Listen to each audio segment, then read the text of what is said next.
His name is Caleb Slay from Springfield, Missouri.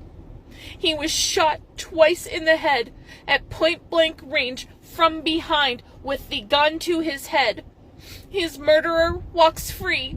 His name is Anthony Gasparoni, and his accomplice, John Stewart. Why do they walk away? Why are they free? Oh yeah, they're DEA agents. They wear a badge.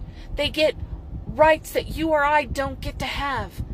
They weren't processed at the scene of my son's murder. They were not tested for gunshot residue. They were not tested for drugs or alcohol in their system. They weren't even questioned that day. No, John Stewart was interviewed 10 days after the fact, and the trigger man, Tony Gasparoni, was interviewed 17 days after the fact. They weren't interviewed more than once. They were interviewed once. And Detective Kelly Patton sat there, didn't even watch their body language, didn't even give them hardball questions, especially when the question to Tony Gasparoni was, have you ever been involved in something like this before? And Gasparoni says, yes. What else has he been involved with something like this before?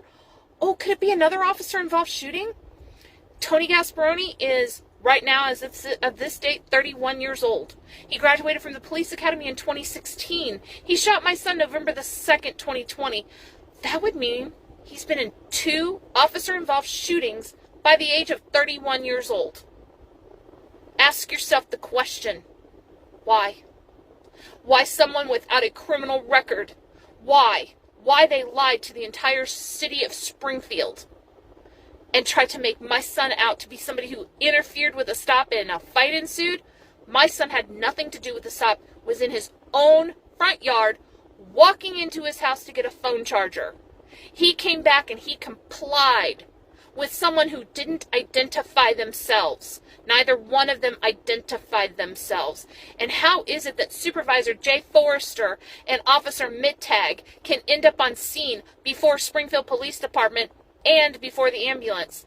Why is it nobody checked for a pulse? And why is it that Mercy EMS found a pulse on my baby 2 streets from the hospital and determined he probably wasn't going to survive and didn't transport him? Why didn't they roll him over? Why would he still handcuffed? Nobody provided aid. Nobody. And if it can happen to my son, it can happen to your son, your daughter. Where's the justice? Where's the outcry?